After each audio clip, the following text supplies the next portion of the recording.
الفتره كنا رايحين من 4 شهور او 3 شهور وي تقريبا. كنا كل واحد شغال كويس في البرنامج بتاعه، المدرب بتاع الجيم على طول شغالين في البيت. طبعا بعد سعيد طبعا اللي هو رجع بعد 4 شهور طبعا لعب كتير طبعا في الظروف اللي احنا فيها طبعا الحمد لله، والناس شغاله الحمد لله كويس. نستعد يعني للي جاي الفتره اللي جايه ان شاء الله.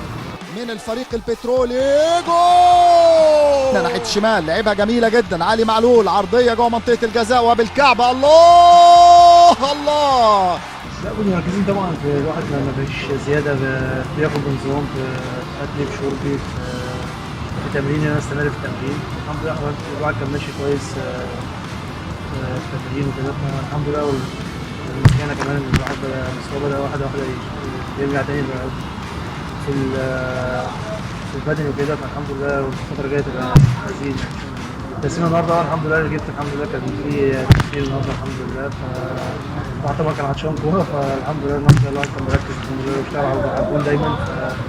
والفنيه ان شاء الله كان الجهاز الفني مفيش كلام معين نتكلم فيه، هو بنتكلم كلنا مركزين في الشغل بتاعنا في التمرين.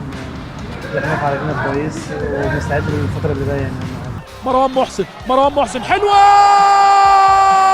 مروان محسن يلف 180 درجه، نازل عايز يسجل وبيسجل. احنا شغالين مستنيين اي قرار يطلع طبعا.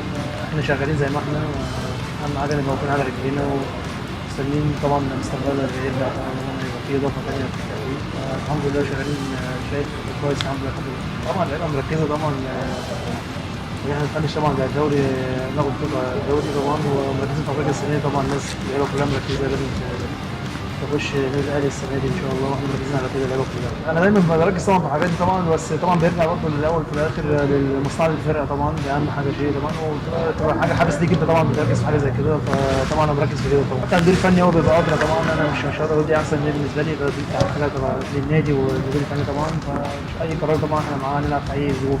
يعني ان شاء الله الفتره الجايه ان شاء الله احنا نوعد الجمهور ان شاء الله باذن الله بطوله افريقيا دي السنه دي ان شاء الله تخش النادي ان شاء الله. ودايما هم واقفين في ظهرنا وفي ظهري، يعني ان شاء الله يبقى الفتره الجايه يبقى احسن لنا ان شاء الله، ودايما نفرحوا باذن الله.